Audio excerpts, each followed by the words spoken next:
Before we begin, how are you feeling today? I hope you're okay and taking care of yourself. If today was a bad day, I'm glad you're here. Take a deep breath. This moment is yours. Ready? Let's begin. There's something strange about gas stations. Maybe it's the fact that they're built to be temporary, meant for stopping, never staying. Maybe it's because we pass through them when we're tired, vulnerable, traveling alone under dim lights and even dimmer instincts. Or maybe, deep down, we've always sensed that certain places were never meant to be paused in. That the longer you stay in these in-between spaces, the more they start to notice you.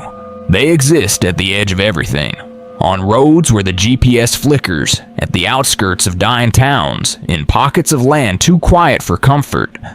At night, under humming floodlights and the steady tick of old fuel pumps, the world feels thinner. The veil between what is and what was, or what waits, feels worn down. And when you're alone, the smallest details feel sharpened. The way a clerk doesn't meet your eyes, the sound of a door creaking without wind, the mirror that shows something your memory doesn't agree with. This isn't about ghosts in the traditional sense. It's about what lives in the silences between streetlights, in the flicker of malfunctioning bulbs, in the places that remember you long after you've left. These stories aren't told to scare you. They're told because someone needs to. Because if you've ever felt that chill while pumping gas at 2 a.m., ever sensed someone standing just outside the frame, ever left a station with the sinking feeling you weren't alone, you're not imagining things. You're not paranoid. You're lucky. You left. And some people don't. But sometimes it only takes one wrong turn. One decision made on a tired night. One detour off the main road. And you find yourself somewhere you were never meant to be. Derek didn't mean to find the station. It found him. And what he saw there was never meant to be remembered. Yet somehow, it was waiting for someone like him. Story 1. The station that wasn't there. I was driving alone to visit my brother in Salt Lake City, taking the road I'd driven dozens of times before, through the stretch of I-17 that cuts past Flagstaff up into Utah. I usually don't drive at night, but I'd left late and figured I'd make up time on the highway. The sky was pitch black, stars buried behind clouds, and the air had that crisp, pine-scented bite that only northern Arizona offers in early spring. I wasn't tired, not yet, but I was low on gas and needed to stop before the next 100-mile stretch. My plan was simple. Find a gas station near Flagstaff, fill up, grab a coffee, and push through. It was just past 11 p.m. when the GPS lit up with a nearby station. Not the usual Chevron I stopped at, but something labeled High Pines Fuel. It was about 7 miles off the main road, but the gas light was on, and the highway was quiet. I turned off without thinking, a decision that would sit heavy with me for a long time. The road narrowed quickly, the asphalt giving way to cracked pavement, then dirt. My headlights caught glimpses of thick pine trees and red earth. No lights in the distance, no signs, just the crunch of gravel under my tires and the occasional glimpse of an old wooden fence or rusted trailer half sunk into the landscape. The deeper I drove, the more aware I became of the silence. Not peaceful, but dense, like sound had been drained from the world. When I finally saw the glow of flickering neon, it felt more like a trap than a relief. The gas station stood crooked at the edge of a tree line, like someone had forgotten it was ever built. Its sign buzzed faintly, a blue flicker spelling out High Pines FL. The U had long since burned out. One ancient-looking truck sat parked at the side, missing its front tire and swallowed by weeds. The building looked abandoned, yet a single light was on inside, and somehow that made it worse. I parked close to the entrance, engine running. Something about the stillness made me hesitate, but I told myself I was being ridiculous. I needed gas. I needed coffee. so I stepped out. The air smelled like cold pine and old rust. The front door creaked as I pushed it open. No chime, no music, just the dry tick of a ceiling fan spinning unevenly. I stood there for a moment, trying to let my eyes adjust to the dim yellow lighting. The place was empty, shelves sparsely stocked, dusty coffee machines in the corner, and a counter cluttered with faded flyers and a cracked cash register. "Hello?" I called out, voice cracking slightly. No answer. I was about to walk back out when a man appeared from behind one of the aisles. He was tall, thin, maybe late 50s, with skin like dried leather and long gray hair tied back into a ponytail. He wore a flannel shirt buttoned all the way to the top, and jeans that hung loosely on his frame. His name tag read, Mick, and he looked at me like I was interrupting something important. "Pump's working," he said, voice flat. "Cash only." "I don't have cash," I replied. "Just a card." He stared at me for a moment, then pointed toward the back of the store. "ATM's that way. Might still work." I hesitated. Something about the way he said might made my stomach tighten, but I needed gas, and maybe I just didn't want to admit I was scared. As I walked toward the back, I passed an open door on my right. It looked like a storage room, except the walls were covered with Polaroids. Dozens of them, maybe hundreds. Each photo showed people, some smiling, some serious, standing in front of the gas station. The photos weren't labeled, they weren't organized. They just covered the wall like wallpaper. I stopped cold when I saw one in the center. It was me, not from that moment, but minutes earlier, standing beside my car, hands in my pockets. The headlights of my car were on. I hadn't seen anyone take a picture. I hadn't even noticed anyone watching me. "You okay?" a voice asked behind me. I turned sharply. A younger man stood in the hallway, early 20s, wearing a hoodie and jeans, face too smooth, smile too wide. "ATM's down that way," he said, pointing. "Don't worry about those photos. Mick likes to take pictures of travelers, keeps the place feeling alive." I wanted to leave. My chest tightened with a sudden urgency, like my body knew something my brain hadn't caught up with. I backed away from the wall and headed for the front. Mick was gone. The front door, which I'd left open, was shut. I grabbed the handle, ready to bolt. And that's when I saw her. She stood just outside the glass, barefoot, wearing a faded sundress, her hair dripping wet. Her skin was too pale for someone out in the cold, and her eyes, dark, sunken, and wide, were locked on mine.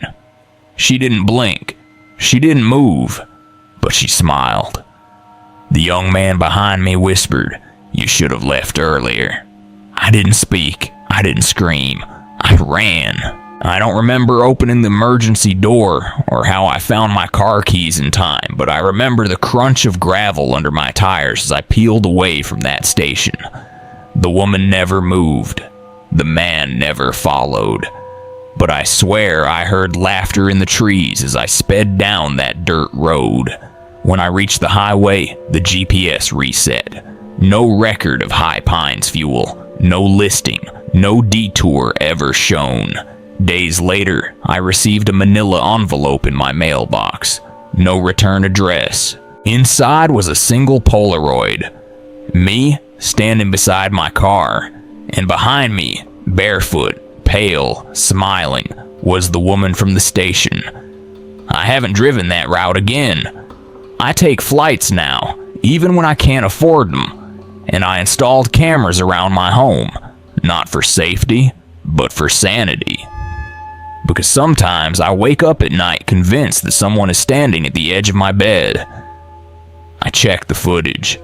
There's never anything there, but I still feel it. Some roads, no matter how familiar, can lead you somewhere you were never meant to go. And some stations, though forgotten by maps, remember everyone who stops by. So if you're ever tempted to follow your GPS down a dark Arizona road because it says there's a shortcut, remember this: the shortcut might be real, but what waits at the end might be something you never come back from. And if you're still with me now, I hope you're safe wherever you are tonight. Keep your doors locked, keep your eyes open, and if the gas station feels wrong, trust that feeling. It just might save your life. Some places disappear after you leave, others linger like static in your head or fingerprints on glass, but not every horror strikes in places hidden by trees. Some wear the disguise of the ordinary.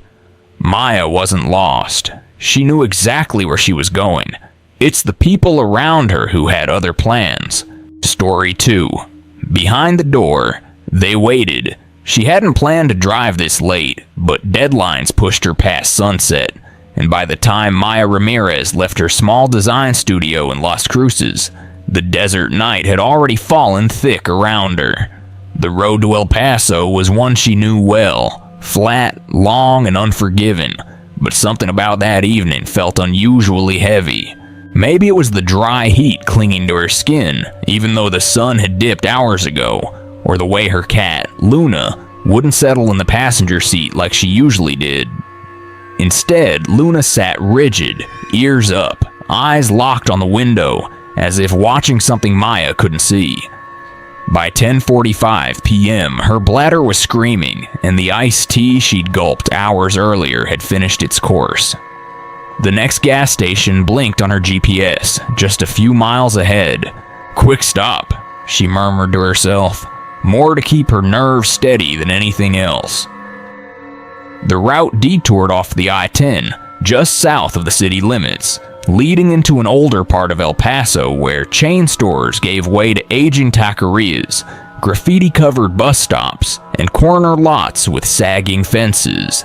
The tram shong she pulled into was small, squat, and worn, its white and red paint faded pink under years of desert sun, its overhead lights flickering slightly in the dusty breeze. She parked by the pump furthest from the street, instinctively avoiding the nearest corner where shadows stretched too long.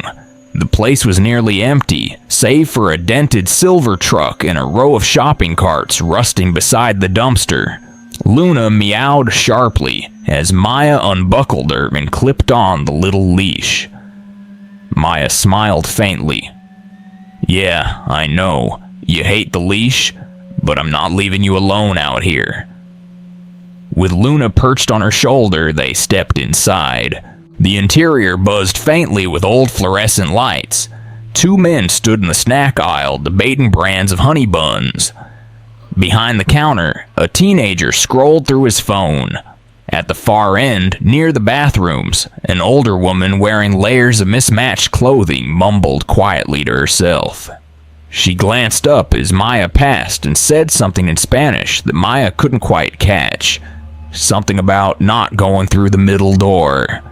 Maya smiled politely and nodded, brushing it off. Inside the restroom, Luna jumped onto the counter and huddled by the mirror. The light above buzzed weakly, casting Maya's reflection in soft yellow blur. The door was solid, no windows. She tried not to think about the grime on the floor. As she finished washing her hands, the doorknob rattled. "Occupied," Maya said, half laughing. She waited for the sound of footsteps leaving, but there was only silence. Luna, still on the counter, suddenly let out a low growl. Maya froze. Luna only growled like that during vet visits, and once, when a coyote came too close to their window at home. The doorknob rattled again. Then, in a low voice, a man said something, barely a whisper, but in Spanish.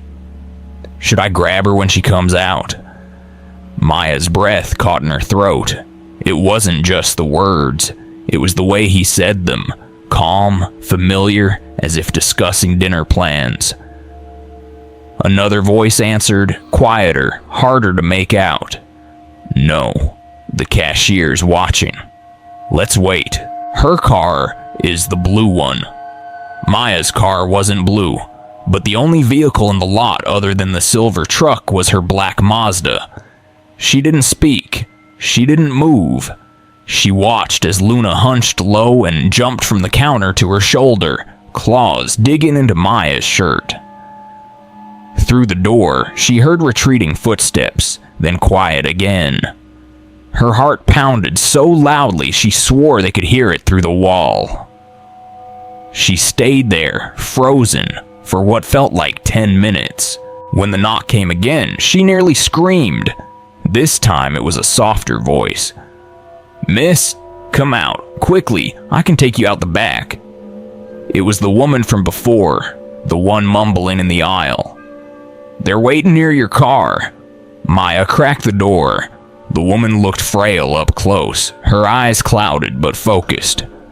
Behind her stood the cashier, who looked pale and shaken.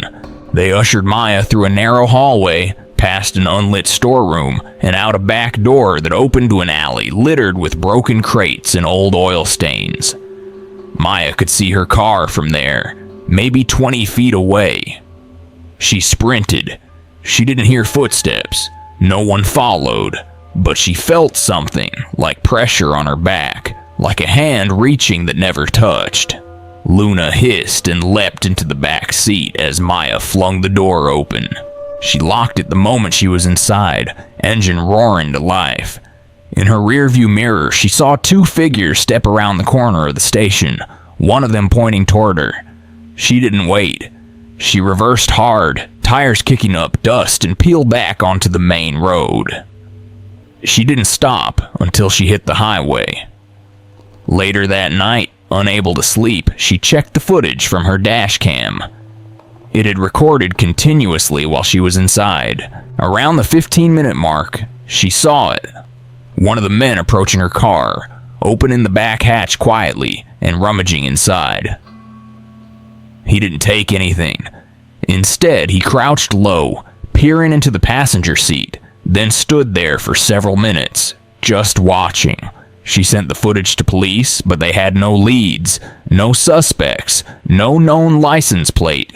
The store clerk didn't even have the cameras on that night. He said the system had been acting up for weeks. Maya never heard from them again, but sometimes when she drives alone, she swears she sees that same silver truck a few cars behind her.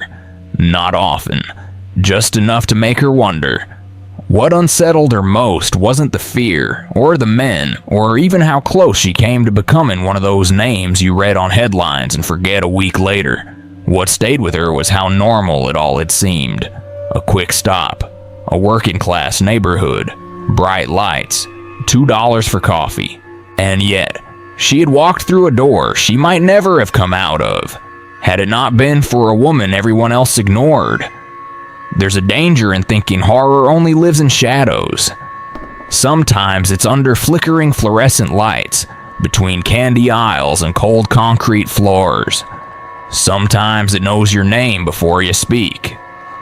So next time you stop at a quiet gas station on a dark Texas road, double check your doors. Glance around before you step out. And if someone tells you not to go through the middle door, listen. Not every warning comes twice. Not every story ends in panic. Sometimes it ends in silence. The kind that makes your ears ring and your thoughts slow. The kind Sam found at the end of the country's longest road. He didn't stop because he had to. He stopped because something had been waiting for him to arrive. Story 3. The Gas Station. At the end of the road, Sam Whitaker had driven thousands of miles in pursuit of silence.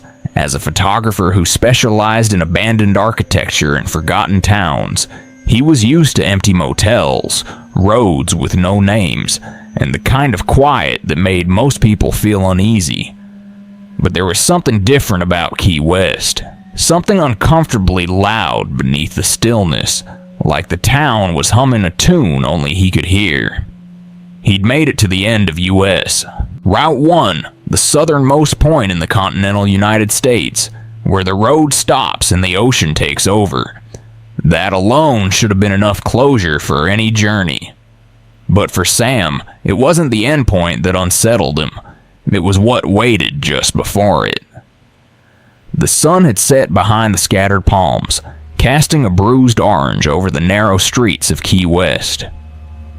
Tourists in flip-flops and Hawaiian shirts still wandered from bar to bar, chasing rum and ghost stories. Sam, however, had left the bustle behind and turned onto a smaller road marked by a crooked sign that simply read, "Last Stop Fuel, 0.3 miles."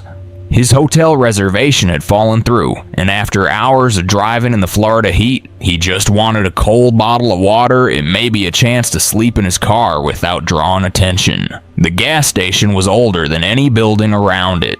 It stood alone at the edge of a mangrove cluster, roof slouched, sign rusted and barely lit by a flickering neon glow. There were no other cars, no pumps that looked operational, and yet the open sign in the window blinked steadily. The air was thick with humidity and salt, the kind of air that clung to your skin and never let go. Sam stepped inside, camera bag slung over his shoulder, sweat darkening the back of his shirt. The place smelled like mildew and oil, like something long forgotten. There was no music, only the buzz of a dying overhead light. Behind the counter stood a man who could have been anywhere between 40 and 70. He wore a crisp white shirt with a pocket full of pens, and his hair was parted with precision. He smiled when he saw Sam, but it wasn't the kind of smile that reached the eyes. It was the kind of smile you give when you've been waiting too long. "Evening," the man said, voice smooth and neutral. Sam nodded, already regretting the stop. "Just grabbing some water." "You've come a long way," the man said, not as a question, but a fact. Sam didn't respond. He grabbed a bottle from the cooler, its glass sweating in his hand, and placed it on the counter. The man didn't ring it up. Instead, he tilted his head and asked, "You take photographs, don't you?" Something in Sam stiffened. He hadn't taken out his camera. His bag was zipped, but the man's gaze didn't move. "Yeah," Sam said slowly. "I do. There are places here people don't remember," the man continued, fingers tapping the countertop in a slow, deliberate rhythm. "But they remember you. They always do." Sam paid in cash, avoided further eye contact, and left. The door creaked shut behind him like an exhale. He sat in his car for a few minutes, drinking the water, trying to shake the cold sweat that had formed along his spine. He'd had strange encounters before, creepy motel owners, drunk locals with ghost tales, but this felt different. This felt pointed. With no place else to go, Sam reclined his seat and closed his eyes. The night wrapped around the car like a wet blanket. The air didn't move. At some point, sleep took him, though he would later swear it felt more like being dragged under than drifting off. He woke at dawn, throat dry, muscles stiff. The sun was just rising over the ocean, casting a hazy light on the world. But the gas station was gone. In its place stood an empty lot overrun with mangroves and weeds. No sign, no structure, nothing to suggest a building had ever existed there. His car was parked on cracked asphalt that ended abruptly in a patch of sand. Panicked, he checked his phone. No photos, no notes, no GPS trail showing the detour. It was as if the entire night had been erased. But when he opened his camera bag, there was a roll of undeveloped film he didn't remember loading. He only shot digital now. He hadn't touched film in years. Later that week, back in Tampa, he took the film to a specialty developer. When he picked it up, the clerk gave him a strange look, like they wanted to ask a question but didn't know how. Sam didn't say anything. He waited until he was home, locked the door, and laid out the photos. Most were blank. A few were blurry, but one was sharp, so sharp it made his breath catch. It was a photo of him, standing in front of the gas station, the same one from Key West. But in the photo, he wasn't alone. Standing behind him, just over his left shoulder, was the man from the counter, and scrawled across the bottom in smeared ink were 2 words, "Still here." Sam sat for a long time staring at that photo. He tried to rationalize it. Maybe someone was playing a trick. Maybe he was sleep deprived and imagined more than he remembered. But even as he fed the photo into the shredder that night, he couldn't stop the thought from looping in his head. That man had known things about him. Things no one could have guessed. And maybe what scared him most wasn't the gas station disappearing or the photo appearing. Maybe it was the realization that some places don't need to exist on maps to leave a mark. Maybe they're not places you find. Maybe they're places that find you. Sam stopped traveling after that. He took on corporate gigs, shot weddings, avoided the coasts. But once in a while, late at night, when he's backing up files or editing photos, he hears a soft tap on the window. Always the same pattern. 3 slow knocks, never loud, never hurried. And when he looks, there's no one there. Just a wet palm print slowly fading into the glass. He doesn't tell people this part. They wouldn't believe him. They'd say it was the stress or the heat. But in the quiet moments, when everything else is still, he knows the truth. Some journeys don't end when the road does, and some doors, once opened, never quite close again.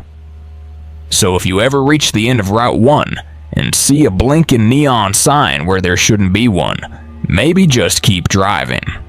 Not every final stop is meant for visitors, and if a stranger ever says, "We remember you," don't ask how, just leave. Because maybe, just maybe, they've been waiting for you longer than you've been alive. What's more unsettling than being followed? Being guided. Not with hands or signs, but with the kind of presence you can't explain. Just feel. Ethan didn't invite her in because he trusted her. He invited her because something in her silence was more familiar than fear. Story 4. You shouldn't have stopped here. The road that wound down through Boulder Canyon was always beautiful in October, when the leaves had turned brittle gold and the first flakes of snow clung to the trees like secrets. Ethan Bell had taken that road dozens of times since he moved to Colorado for school, but that night the air felt different, quieter than it should be, even for the edge of the Rockies. He had just finished a long solo hike and was driving back to campus when he noticed the gas light blink on. The only station nearby was one he'd passed before, but never used. A squat, almost forgotten building nestled at the foot of a ridge, half hidden by tall evergreens and a leaning power pole. The sign above it read, "Pine View Gas," but most of the letters were burned out, and the lot was dark except for a single flickering floodlight above the main door. It was nearly 10:30 p.m., and a soft drizzle had begun to fall. He pulled into the lot, gravel crunching beneath his tires, and parked beside the only other car, a dusty SUV with no plates. The air smelled like wet leaves and cold stone. As he stepped out, the wind pushed at his jacket, and he zipped it up to his chin. Inside, the tram zong was oddly warm. The lights buzzed low, and the place had that old, dry wood smell Ethan associated with mountain cabins. A young guy with wire-rimmed glasses and headphones around his neck stood behind the counter, half-focused on a psychology textbook splayed open beside the register. Ethan gave a polite nod and made his way to the back, past shelves of beef jerky and camping gear. He poured himself a coffee from a crusted machine that looked like it hadn't been cleaned in weeks. As he turned to pay, his eyes drifted to the front windows, and that's when he saw her. A girl, maybe his age or slightly younger, sat on the bench outside beneath the floodlight. She wore a red hoodie with the hood up, her face mostly shadowed, hands tucked into the sleeves. She wasn't there when he pulled in, and he hadn't heard another car. She wasn't moving, just sitting, head slightly tilted, as if waiting for something. Ethan paid, made small talk with the cashier, who introduced himself as Jackson, a senior at CU Boulder, and mentioned the girl. Jackson just shook his head. "She's been out there for a while," he said, voice lowered slightly. "Didn't see her arrive. Figured she was waiting for someone." Back in his car, Ethan turned the key, and the engine rumbled to life. He sipped the coffee, watching his breath fog up the windshield. Luna, the name he gave his old Mazda, always struggled in the cold. As he adjusted the heater, there was a knock on the passenger window. The girl. She stood close now, soaked from the rain, face still obscured beneath the hood. She raised a hand, not threatening, more like a quiet request, and motioned to the back seat. Ethan hesitated. Something about her presence didn't feel threatening. It felt hollow, like a song you've heard in a dream. Against his better judgment, he unlocked the door and nodded. She slid into the back without a word. The smell of damp fabric filled the cabin. She didn't speak, didn't look at him through the rear-view mirror. They pulled back onto the road, headlights slicing through the mist. Ethan tried to ask where she was headed, but she only muttered one sentence, soft and monotone. "You shouldn't have stopped here." That was all. Then silence. The drive back toward town was short, maybe 20 minutes, but it felt longer with the weight of her silence filling the car. Ethan glanced in the rear view every few minutes, but she just stared out the window. When they reached the edge of Boulder, he pulled into a well-lit parking lot beside a 24-hour diner. He turned to speak, but the back seat was empty. The door hadn't opened. The locks hadn't clicked. She was just gone. He sat frozen, hands gripping the wheel, heart hammering in his chest. For a second, he questioned whether she'd been real at all, but the seat was wet. The indent where she sat still held its shape. He reached back, touched the damp fabric, then started the car again and drove straight home. That night, sleep didn't come. At 3 in the morning, he reviewed his dashcam footage out of impulse. He watched the moment she appeared, her figure blurry under the floodlight. He watched her open the door and sit down, and then nothing. For the rest of the footage, the back seat was empty, even though he remembered her presence, remembered her voice, remembered every word. The next morning, he returned to Pineview Gas. The station was gone. Not burned down. Gone. The lot was empty, overgrown with moss and vines, as if it hadn't been used in years. The sign was there, rusted and fallen apart, but there was no door, no bench, no Jackson, no trace of anyone ever having worked there. He asked around town. No one remembered a station by that name. No students knew a Jackson who worked nights. He searched online. Nothing. It was like the entire stop had slipped between the cracks of reality.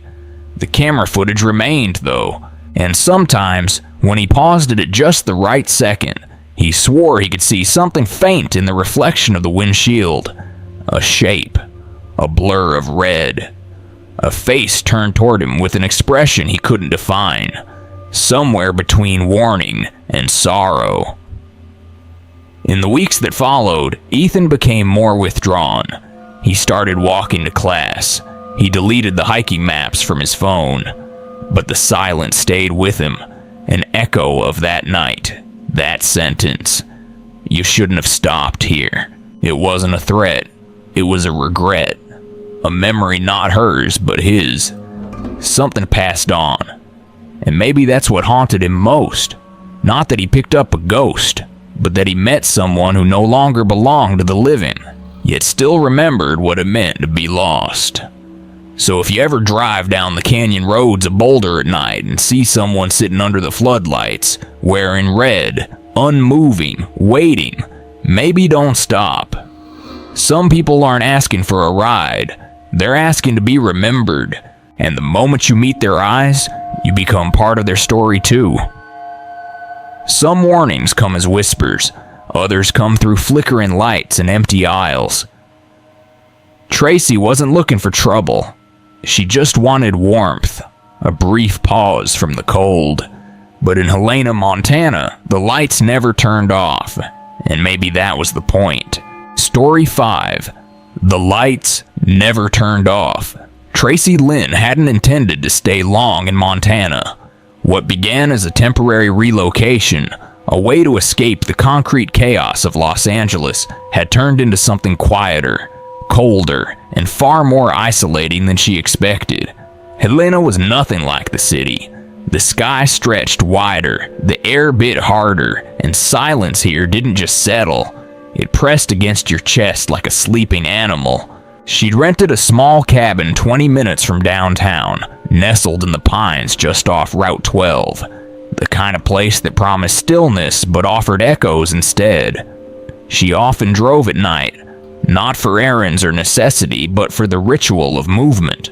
Windows cracked to let in the frozen air, headlights carving through snow-laced darkness, the radio humming songs no one else seemed to remember. It made her feel real, less like a shadow drifting through a new life.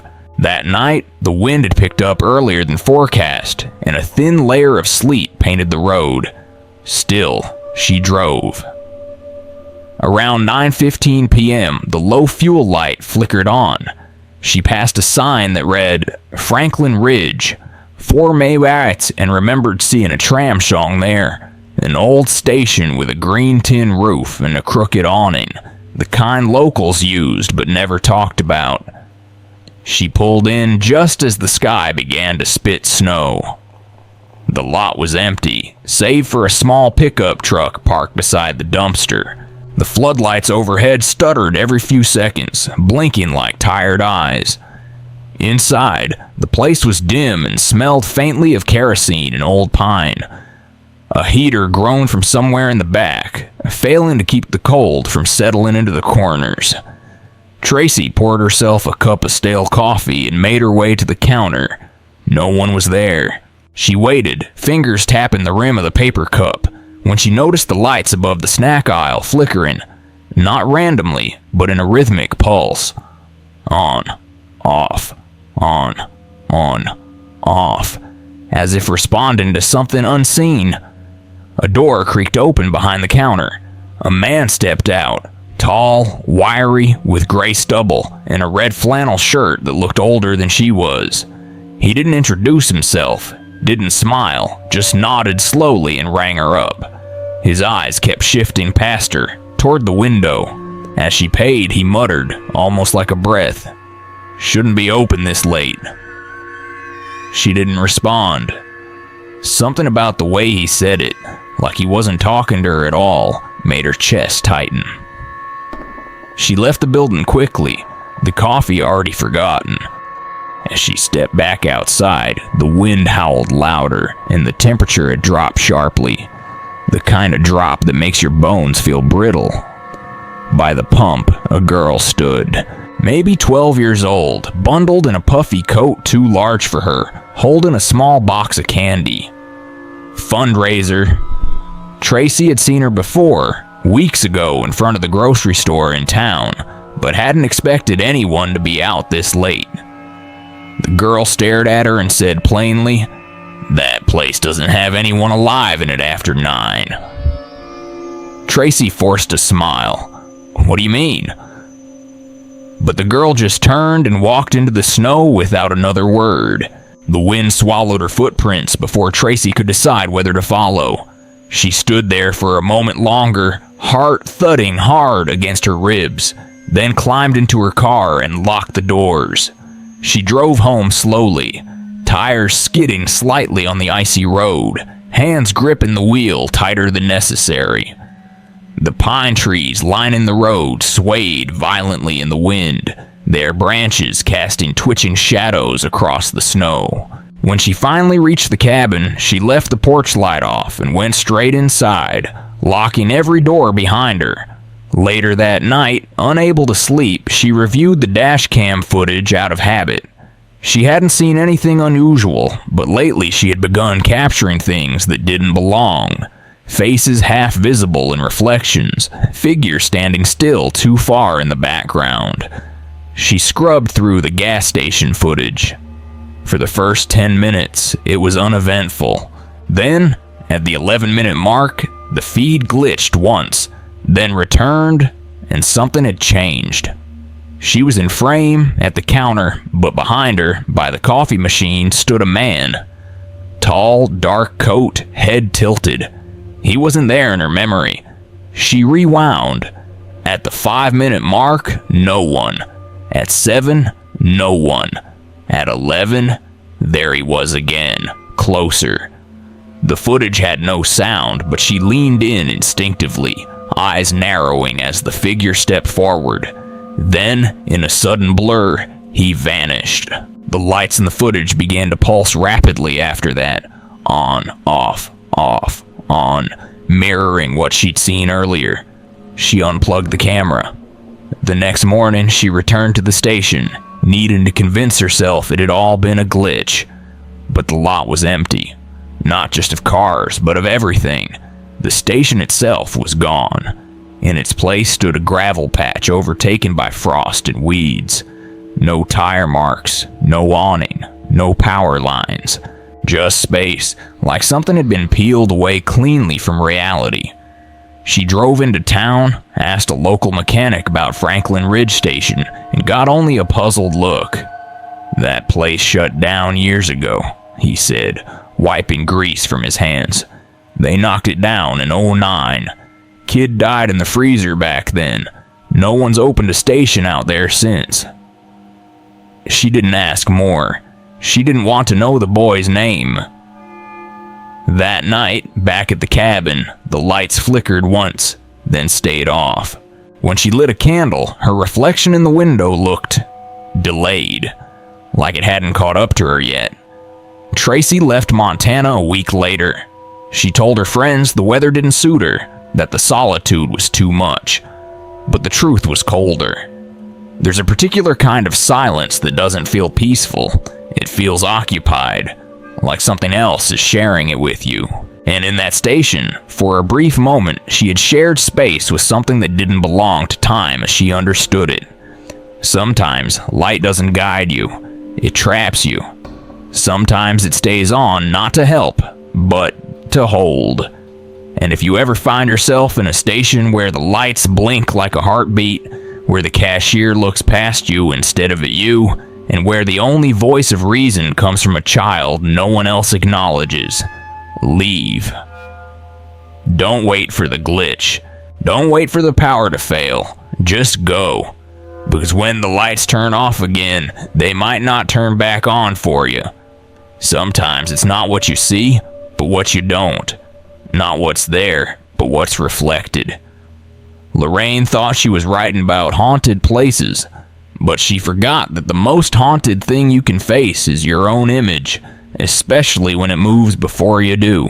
Story 6. The Gas Station. Without a reflection. Lorraine Keene had always believed that certain places held memory, not the kind documented in books or photographs, but something more visceral, something that pulsed through walls and floorboards and settled into the air. That was what brought her to Salem, Massachusetts. Not the tourist-friendly tales of witches and candlelit tours, but the quieter spaces, the ones left out of brochures, where the past hadn't been repackaged for comfort. She'd rented a small cottage just outside the town center, surrounded by maples still holding on to their last red leaves, and spent her mornings walking through fog-thickened graveyards, taking notes for the book she had started writing the year she retired from teaching. It was on one of those mornings, the sky low and the wind sharp off the Atlantic, that her car's gaslight blinked on. Rather than return to the bustling main streets of Salem, she veered off a side road lined with crooked stone walls and thick with fallen leaves.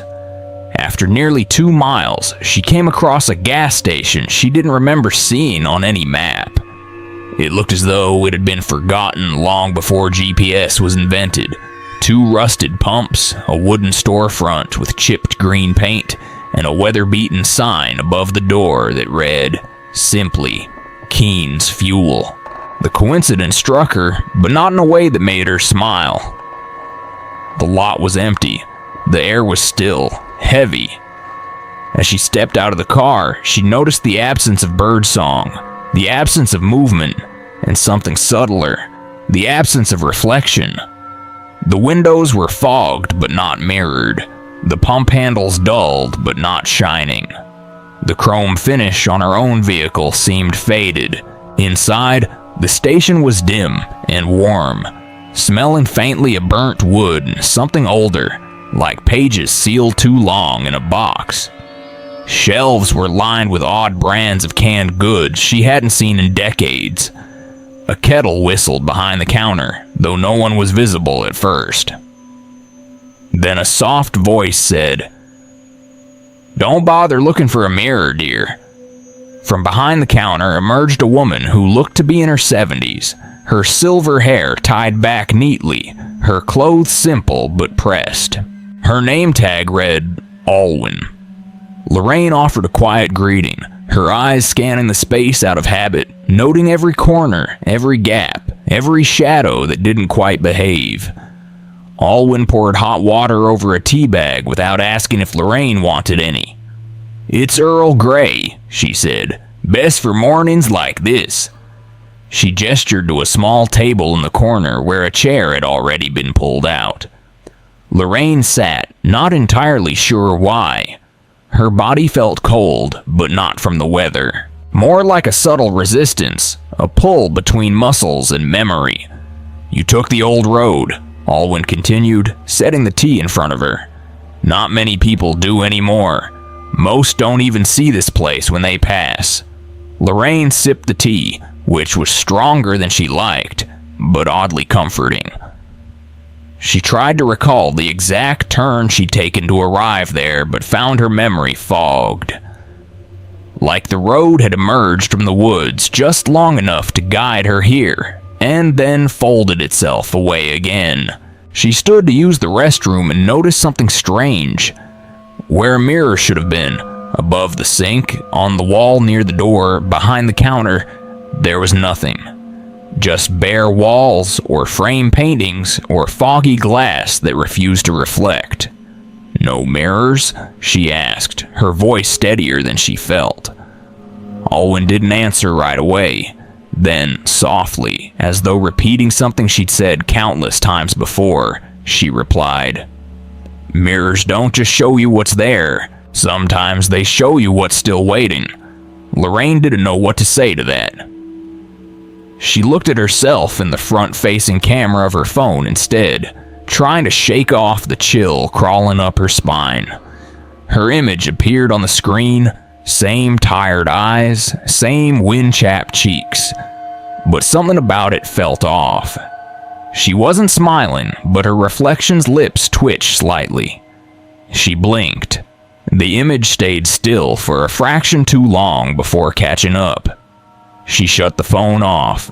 Back at the table, her tea had gone cold. Alwyn was nowhere to be seen. A soft creaking from the back room echoed like footsteps in an attic. Lorraine didn't call out. She set the cup down and walked to the front, intent on leaving. Outside, the wind had picked up. The leaves danced in circles across the lot like something unseen was guiding them. As she reached her car, she caught her reflection again, this time in the side mirror. Only it wasn't hers. The woman staring back wore her face, but not her eyes. The smile was wrong, too wide, and there was a stillness in the image that made Lorraine's breath catch. She blinked, and the mirror went dull again, showing only trees and fog behind her. She drove away quickly, not looking back until she was well onto the main road, where the GPS began to function again. The station no longer appeared on the map. When she tried to return the next day, the road she thought she took ended at a chain-link fence and a locked gate. No fuel station, no Alwyn, no trace, At home, she tried the front camera on her phone again. Her reflection returned to normal, or close enough. But now, in certain light, she'd see faint movement where there shouldn't be any. A blink delayed. A smile held too long. Her therapist later told her it was stress, that isolation could warp perception. But Lorraine had been alone for years. It had never felt like this.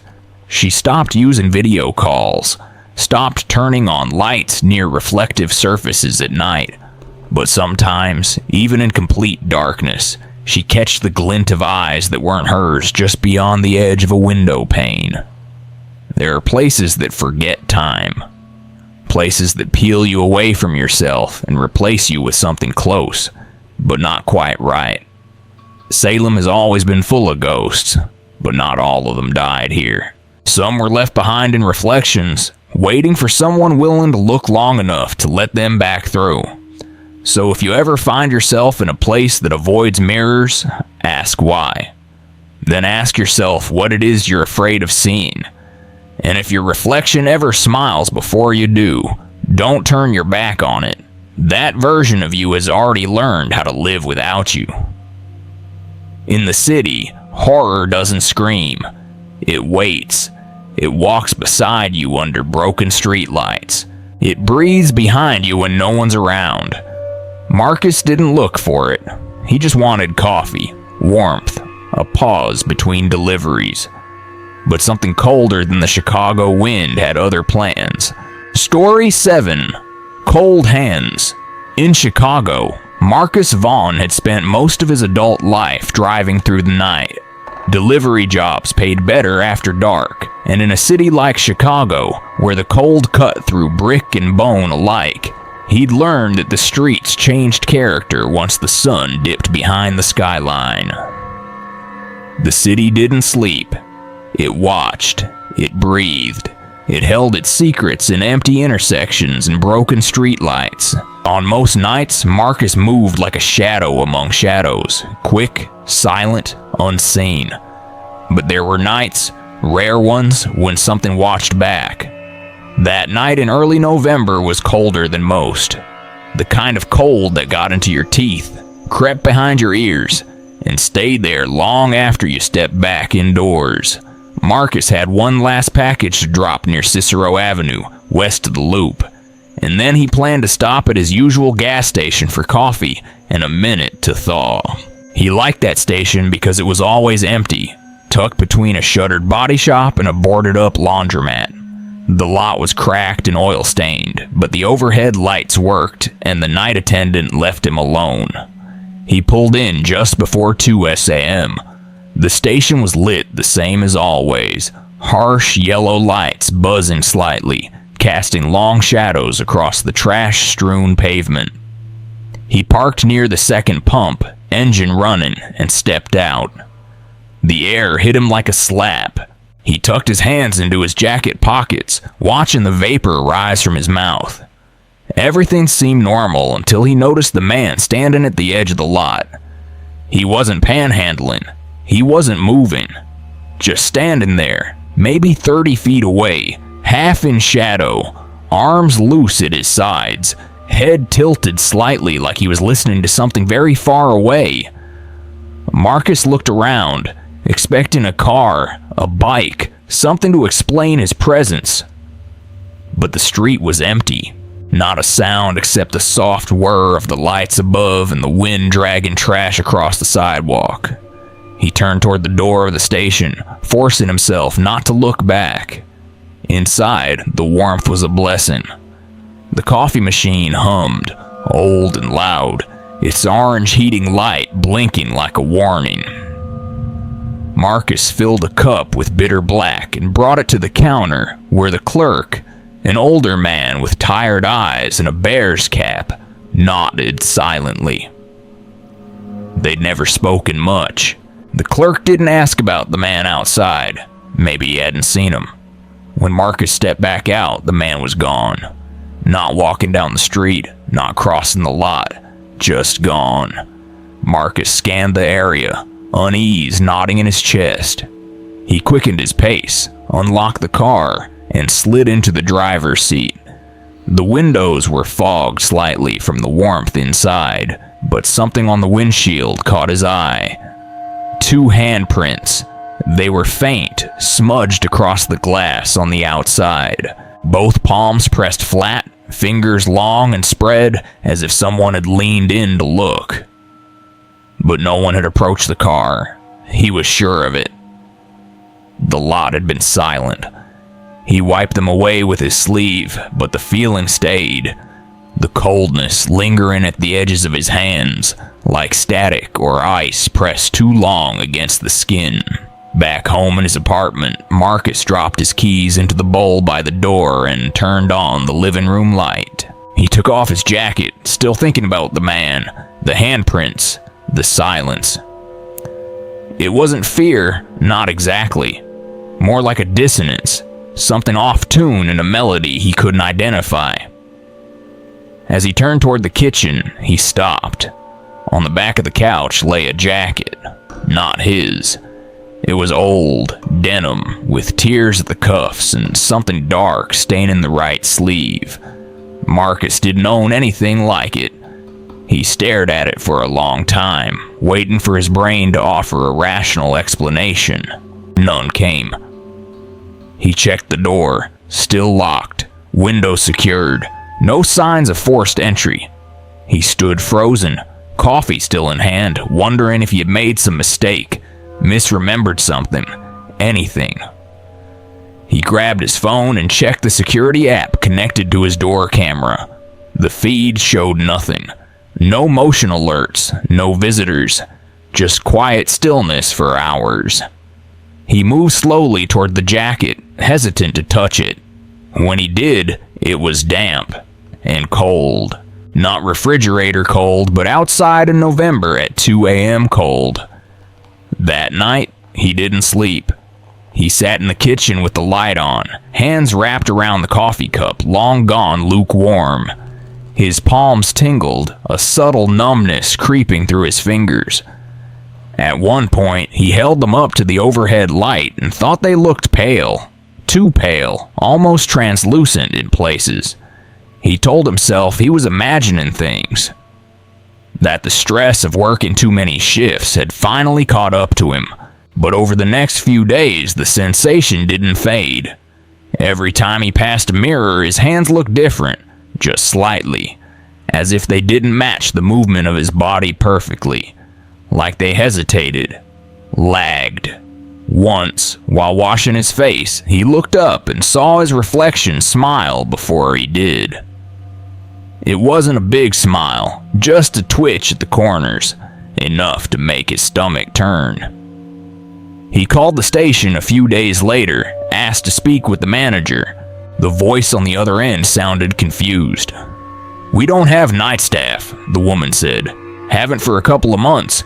Closed after 10. Marcus paused. "What about the older guy? The clerk with the cap?" "Don't know who that is," she replied. "We haven't had anyone working past 10 since Officer Velasquez found Devin back there." "Devin? The homeless guy," she said quietly. "Used to sleep behind the dumpster. They found him last winter. Frozen. His hands were, well, doesn't matter." Marcus didn't call back. He kept driving at night, but he avoided that part of town. Still, there were moments. Stopped at a red light, walk into his car, when he'd feel it again. That cold. Not from the weather, but from within. Like it was spreading. Like it had started in his hands and was moving up, inch by inch. Sometimes his fingers would shake without warning. Sometimes they'd move before he told them to. He started wearing gloves, even indoors. He didn't look at mirrors if he could help it. And once, just once, he woke to find handprints on the inside of his windshield. There's a kind of loneliness that doesn't come from being alone. It comes from knowing you've been touched by something no one else can see. And in a city as big as Chicago, where lights never go out and people never stop moving, it's easy for something to hide in plain sight. So if you're ever out late at a gas station with no one around, and you feel cold hands brushing against yours, don't turn around. Don't acknowledge them. Just leave. Because once they've found their way in, you won't know where they end, and you begin. Some places you find on a map. Others find you. Ashley wasn't looking for Wellington. She didn't even know it existed. But the desert doesn't care about your intentions. And in Tonopah, Nevada, not every road leads back. Story 8. Wellington wasn't on any map. Ashley Monroe had driven across 5 states in 3 days. She wasn't running from anything, at least not in the way people usually meant it. She just needed to feel distance stretch behind her. After quitting her job and canceling her lease, she packed her things into a dusty Subaru and headed west with no particular plan, only a need to go somewhere forgotten. Somewhere the noise couldn't follow. By the time she crossed into Nevada, the air had changed. Drier. Still. Heavy in a way she couldn't name. It was nearing dusk when she saw the sign. Tonopah, 14 miles. Her gas light had been on for longer than she liked, and her phone had lost signal somewhere between the last mountain pass and the empty desert. She figured there'd be a gas station. There always was. She pulled onto a smaller highway and drove into a windless silence broken only by the hum of tires against cracked pavement. The sun dipped low over the hills, and shadows began to stretch like they were trying to touch the edge of something unseen. When she finally saw the old chevron, it looked like a postcard from a decade no one remembered. The pumps were old, the kind with the spinning numbers behind yellowed glass. A bell above the door jingled weakly as she stepped inside. The floor creaked. The air smelled like dust and something faintly metallic. There was no music, no refrigeration hum, just the soft tick of a ceiling fan that barely moved. Behind the counter sat an old man with sun-leathered skin and a gray work shirt with the name Frankie stitched over his chest. He looked up when she entered, and for a moment, Ashley thought he was surprised to see her. Not startled, just confused. "I thought they stopped sending people this way," he said, voice slow and gravel thick. Ashley offered a tired smile, tried to make a joke about road trips and bad GPS directions. Frankie didn't laugh. He just nodded toward the back door. "If you need to use the restroom, it's through there. Don't wander past the fence." She didn't ask what fence. She paid in cash and walked outside, the pump clunking softly as it filled the tank. From where she stood, she could see a dirt path leading behind the station. Flat, dry earth that gave way to scattered brush and the edge of something else. A small wooden sign, half buried in the sand, read, "Wellington, 0.5 miles." She hadn't seen that on any map. She asked Frankie about it when she came back in. "Oh, Wellington," he said. "Old mining town. Used to be something back in the 50s. Whole place went dark after the accident.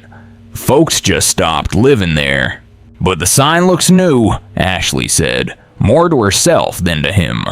He didn't answer, just looked at her with a strange mix of pity and resignation. She should have left then. But curiosity isn't a decision, it's a pull. 10 minutes later, with the sun almost gone, she followed the dirt path. The air felt thicker as she moved, though there was no wind, no shift in weather. The silence grew louder, as if the world had taken a deep breath and refused to let it out. The trees, what few there were, bent subtly in the same direction, like they were being pulled by gravity that didn't belong to this world. The town revealed itself slowly.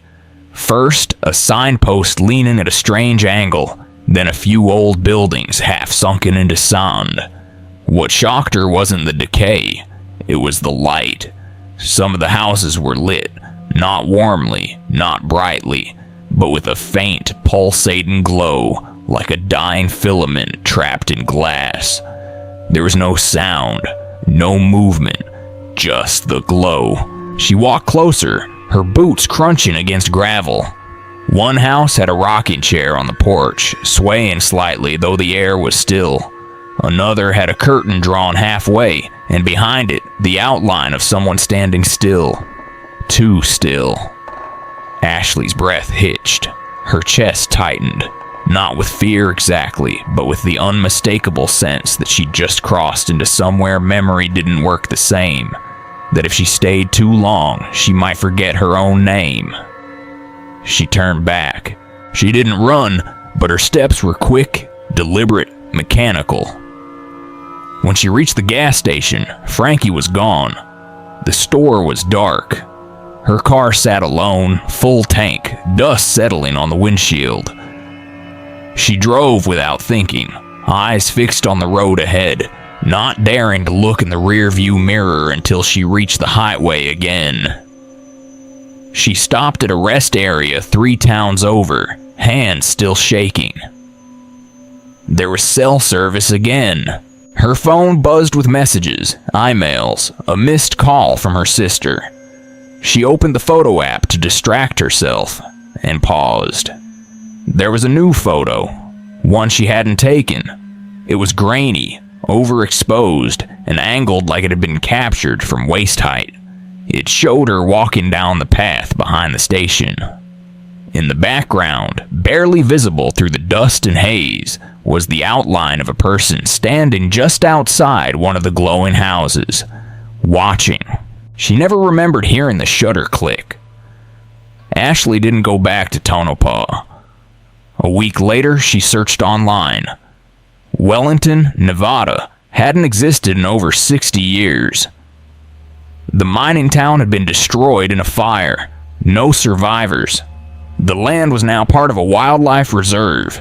Restricted, no access, and yet the photo remained.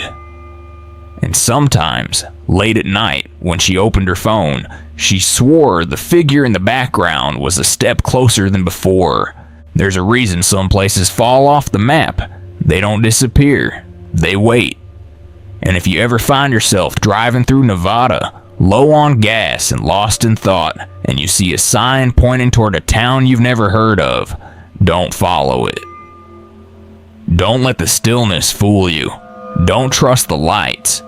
Because not every town that glows in the dark is empty. And not every road that leads there lets you come back whole. They all left something behind. A glove, a coffee cup, a version of themselves they'd never reclaim. But they also carried something away. Quiet, unseen, waiting. What lingers after a stop at the edge of nowhere isn't always fear. Sometimes it's knowing that you were seen by something that shouldn't have been watching. Not every story ends with answers. Some places aren't meant to be understood, only survived. The 8 stories you just heard didn't unfold in haunted mansions or ancient crypts. They happened at gas stations, places you've stopped at, places you'll pass again without a second thought. But maybe now, you'll hesitate just a moment longer. Maybe now, you'll remember that some encounters don't happen to you. They happen through you, and they stay. Each person in these stories thought they were just filling a tank, stretching their legs, buying coffee to keep their eyes open for the next stretch of road. But what they saw, what they felt, what they narrowly escaped, those weren't coincidences. They were invitations. Invitations into something older, colder, and quieter than the world wants to admit exists. Not evil, necessarily, but hungry, curious, waiting. Maybe that's what makes these stories more unsettling than most. They didn't take place in far-off forests or cursed towns. They happen in between moments, on roads you've driven, in states you've lived, to people who look and sound like you. They serve as warnings, yes, but more importantly, as reminders that even in the age of satellites and algorithms, not everything is mapped, not everything is explained. So next time you stop for gas on a long, quiet night, listen closely, watch your reflection, Check your mirrors before you drive off. And above all, if something feels wrong, don't stay. Don't second guess the silence. Don't wait for something to move. Because if it wants you, it already knows your name.